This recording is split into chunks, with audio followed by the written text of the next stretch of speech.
Villain നായകനെ കത്തിയെടുത്ത് കുത്തുന്നു, തുടരും. ഈ ശൈലിയിലുള്ള പല സീരിയലുകളും സിനിമകളും പല കഥകളും നോവലുകളും എല്ലാം നമ്മൾ കണ്ടിട്ടുണ്ടാവും. പലപ്പോഴും നമ്മൾ ഇത്തരം സിനിമകളെല്ലാം കണ്ടു കഴിയുമ്പോൾ അല്ലെങ്കിൽ സീരിയലോ നോവലോ എന്ത് ആയിക്കോട്ടെ, നമുക്ക് പിന്നെ ആകാംക്ഷയാണ് ആ വില്ലൻ എന്ത് സംഭവിച്ചു, നായകൻ എന്ത് സംഭവിച്ചു. അപ്പോൾ അടുത്ത ആഴ്ചത്തേക്കോ അടുത്ത മാസത്തെയോ എപ്പിസോഡിന് വേണ്ടി നമ്മൾ കാത്തിരിക്കും. എന്താണ് നമ്മളെ അതിനെ പ്രേരിപ്പിക്കുന്നതെന്നറിയോ? ബ്ലൂമ സൈഗാർനിക് എന്നു പേരുള്ള ഒരു റഷ്യൻ സൈക്കോളജിസ്റ്റാണ് ഇതിനെക്കുറിച്ച് പഠിച്ചിട്ട് ഒരു തിയറി കൊണ്ടുവന്നത്. സൈഗാർനിക് എഫക്റ്റ് എന്നാണ് അതിന് പറയുക. അതായത് നമ്മുടെ ബ്രെയിനിന് എൻഗേജ്ഡ് ആയിട്ടിരിക്കുന്ന പല കാര്യങ്ങളും അതൊരു കംപ്ലീറ്റ് ആയില്ല എന്നുള്ള തോന്നലുണ്ടാകുമ്പോൾ നമുക്ക് സ്വാഭാവികമായിട്ടും ഒരു ക്യൂരിയോസിറ്റി ഉണ്ടാവും. അതെന്താണെന്ന് അറിയാൻ അതിനുവേണ്ടി പരിശ്രമിക്കാനുള്ള ഒരു ടെൻഡൻസി ഉണ്ടാവും. ആ ബ്രെയിനിൻ്റെ ഈ ഒരു സൈഗാർനിക് എഫക്റ്റ് എന്നുള്ള ഒരു വീക്ക്നെസ്സിനെ അല്ലെങ്കിൽ സവിശേഷതയെ മുതലെടുത്തുകൊണ്ട് അതിനെ യൂട്ടിലൈസ് ചെയ്തുകൊണ്ടാണ് പലപ്പോഴും പല ബിസിനസ് സ്ട്രാറ്റജീസും മാർക്കറ്റിങ്ങിലായിക്കോട്ടെ പീപ്പിൾ മാനേജ്മെൻറ്റിലായിക്കോട്ടെ പലയിടത്തും അത് നടപ്പിൽ വരുത്തുന്നത്. നമുക്കൊന്ന് ചിന്തിച്ച് നോക്കിയാലോ എങ്ങനെ ഇതിനെ നമുക്ക് നമ്മുടെ ബിസിനസ്സിൽ പോസിറ്റീവായിട്ട് യൂസ് ചെയ്യാൻ പറ്റും എന്നുള്ളത്. ബെസ്റ്റ് എക്സാമ്പിൾ എന്ന് പറയുന്നത് തംബ്നെയിൽസ് ആണ്. നിങ്ങളുടെ സോഷ്യൽ മീഡിയ മാർക്കറ്റിങ്ങിൻ്റെ കാര്യത്തിൽ ഉപയോഗിക്കുന്ന തംബ്നെയിൽസ്, അതുപോലെ ഹുക്സ് എല്ലാം. ആ ഹുക്ക് നമ്മൾ എറിഞ്ഞിട്ട് കഴിയുമ്പോൾ അതിൽ ചാടി പിടിക്കുന്ന ആ ബ്രെയിനിന് പിന്നെ എന്ത് സംഭവിച്ചു എന്നുള്ള അറിയാനുള്ള ഒരു ആകാംക്ഷ. Customer engagement Zeigarnik effect use ചെയ്യാൻ പറ്റിയ നല്ലൊരു ഏരിയയാണ്. ഉദാഹരണത്തിന് നമ്മളൊരു പുതിയ ഷോറൂം തുടങ്ങുകയാണ്. Something we keep in suspense, എന്നിട്ട് കമ്മിങ് സൂൺ എന്നൊരു ബോർഡ് മാത്രം വയ്ക്കുന്നു.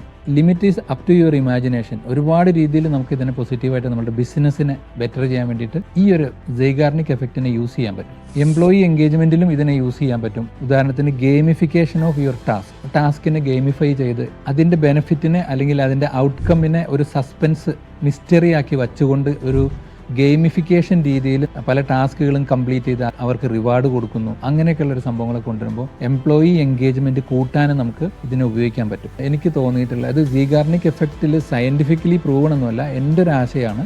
അതിൽ വിരുദ്ധമായ ആശയങ്ങളുണ്ടെങ്കിലും അനുകൂലിക്കുന്നുണ്ടെങ്കിലും നിങ്ങളൊന്ന് കമൻറ്റ് ചെയ്താൽ നമുക്കത് ഡിസ്കസ് ചെയ്യാം. അതായത് ഈ ഗിഫ്റ്റിംഗ് എന്നൊരു സംഭവം ഉണ്ടല്ലോ, corporate gifting. For example, medical representatives പോയിട്ട് ഡോക്ടേഴ്സിൻ്റെ അടുത്ത് ചെന്ന് ഗിഫ്റ്റ് കൊടുക്കുന്നു. അതല്ലെങ്കിൽ സെയിൽസ് റെപ്രസെൻറ്റേറ്റീവ്സ് പോയിട്ട് ഏതെങ്കിലും ഒരു കസ്റ്റമറുടെ പർച്ചേസർക്കോ മറ്റുള്ളവർക്കൊക്കെ ഗിഫ്റ്റൊക്കെ കൊടുക്കുന്നു. ഇതിലൂടെ ഈ സൈഗാർനിക് എഫക്റ്റ് തന്നെയാണ് വർക്ക് ചെയ്യുന്നത് എന്നുള്ളതാണ് എൻ്റെ ഒരു അഭിപ്രായം. പൂർണ്ണമായിട്ടും അതല്ലെങ്കിൽ പോലും gratitude is there. Of course familiarity എന്നുള്ളൊരു സംഗതി. ഒരാൾ ഗിഫ്റ്റ് കൊടുത്ത് 3 തവണ ചെന്നു, 4ാമത്തെ തവണ ചെന്നു, അല്ലെങ്കിൽ ആ ഗിഫ്റ്റ് നിരന്തരം കണ്ടുകൊണ്ടിരിക്കുമ്പോൾ എല്ലാം മൈൻഡിൽ ഈ ഗിഫ്റ്റ് കൊടുത്ത ആളിനെ കുറിച്ചുള്ള ഒരു ചിന്ത വരും. സ്വാഭാവികമായിട്ടും ആൾ ടോപ്പ് ഓഫ് ദ മൈൻഡിൽ നിൽക്കും. എല്ലാം ശരിയാണ്, എങ്കിൽ പോലും ഒരു ഇൻകംപ്ലീറ്റ്നെസ്, ആ തന്ന ആളിനോടുള്ള ഒരു ഗ്രാറ്റിറ്റ്യൂഡും അതിൻ്റെ ഒരു ഇൻകംപ്ലീറ്റ്നെസ് കൂടി പിന്നീട് അതൊരു ബിസിനസ്സായിട്ട് കൺവേർട്ട് ചെയ്യുന്നതിലേക്കും ഒക്കെ വഴി തെളിക്കുന്നുണ്ടെന്നുള്ളതാണ് എൻ്റെ ഒരു നിരീക്ഷണം. ഇതുപോലെ നിങ്ങളുടെ ബിസിനസ്സിലോ ലൈഫിലോ സൈഗാർനിക് എഫക്റ്റ് ഫീൽ ചെയ്തിട്ടുണ്ടോ?